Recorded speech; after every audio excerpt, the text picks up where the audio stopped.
Chapter 4. Who's in the computer room?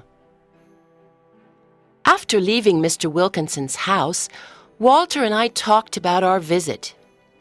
Both of us felt very sorry about our behavior.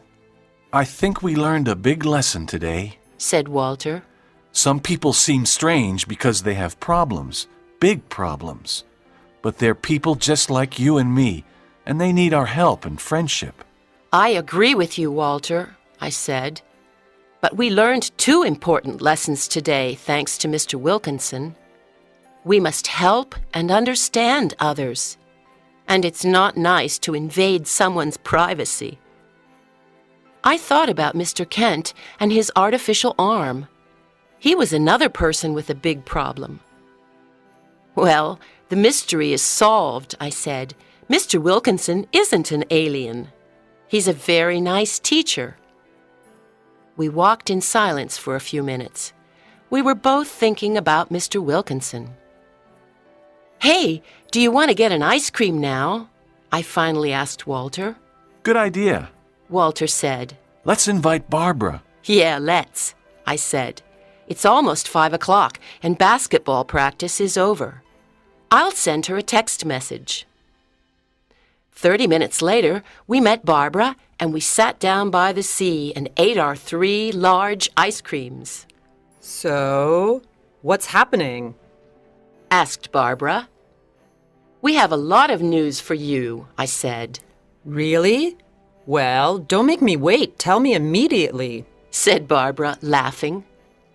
We told her everything.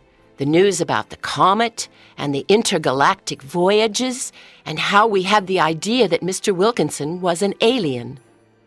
We told her about what happened when we followed Mr. Wilkinson home and the teacher's sad story. Barbara listened carefully and she was very surprised. The poor man, she said sadly. What a terrible problem. And he's alone here in Seattle, isn't he? Karen, let's make him a delicious chocolate cake next weekend. My mom can help us. It'll be a welcome present. Yes, let's do it on Sunday afternoon. Then we can take it to school on Monday, I said. He'll love it. Well, girls, I'm not a good cook, but the chocolate cake sounds great, said Walter. Now tell me more about intergalactic voyages, said Barbara. Yes, please do, I said. Perhaps aliens will come to visit Earth. Walter told us a lot of interesting things about UFOs and aliens. I suddenly noticed that it was getting dark. I tried to look at my watch, but it wasn't on my arm. Oh no, I said. Where's my watch? Then I remembered. I took it off in the gym at lunchtime. I'm sure I left it there near the showers after volleyball. I must go and get it now. Don't worry, Karen. The janitor will find it and put it in a safe place. You can get it in the morning, said Barbara. But that watch is really important to me. It was a present from my grandparents, I said. But the school's closed at this time, said Walter. No, it's not closed today because Mrs. Wong is preparing some math tests for her classes, I said. How do you know that? Asked Walter. I heard her talking to Miss Cruz this morning, I said. You know everything, said Barbara, smiling. Okay then, we'll see you tomorrow morning. Walter also smiled and said, Good luck. I ran to Washington High and the main door was open. I went in and started going to the gym, but something stopped me. I had a strange feeling, but I didn't know what it was. Something was pushing me upstairs. I was afraid because the school was dark and silent. I started going up the stairs to the first floor. Where am I going? The gym is downstairs. Why am I going upstairs? I asked myself. My heart was beating faster and faster. Something was waiting for me at the top of the stairs. I knew it. But what was it? I wanted to run home, but I could not do it. I had to find out.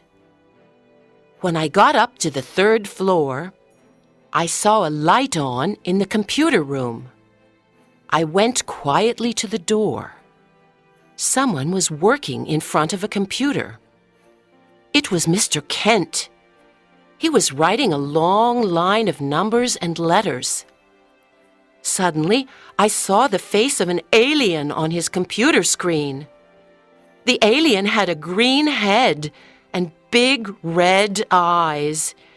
It didn't have a nose or any hair. Its mouth and ears were very small. Then Mr. Kent put both of his hands on his head.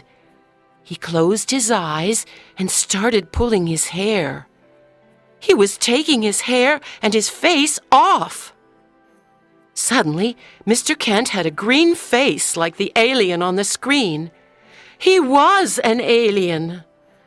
I was terrified, but I could not run away. He started talking to the alien on the screen. Clyreg is calling home. Clyreg here. He said, All tank Pilex, Clyreg. This is your leader speaking. How are things going?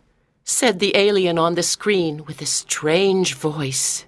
Everything is fine, Gortz, but I'm tired of this mask. Life as a human is difficult. He said, Your work on Earth is very important. Said the alien. You have to stay there until everything is finished. Did you choose the student who will come to Mitrax? No, I'm going to choose one tomorrow. Said Mr. Kent. What? I thought.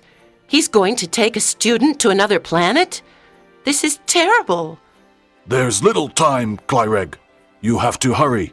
Remember, we'll meet you and the student at the old airfield behind the school on Friday night at 9:30 p.m. Don't be late.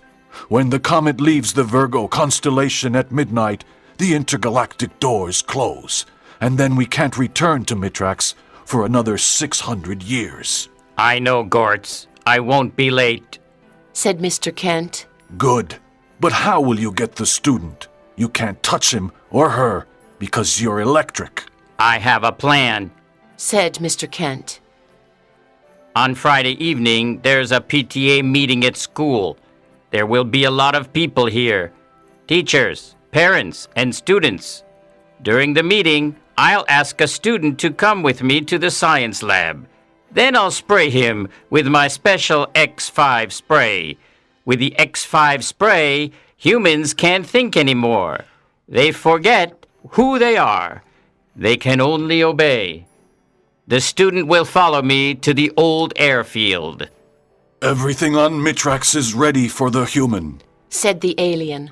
We want to study him. Good. I'll thank Pilex. Gortz. Said Mr. Kent to the alien. Then he wrote a long line of numbers and letters on the computer screen, and it turned black. I went quickly and quietly down the stairs and ran out of the building. I started running down the street and across the park. I could not stop thinking about the green head and the big red eyes of the alien. And I could not believe that Mr. Kent was an alien and he was planning something terrible. What could I do to stop him? I had to talk to Walter and Barbara. I felt cold and my heart was beating fast. I wanted to get home as fast as possible. Listen and practice. Learn English by storytelling.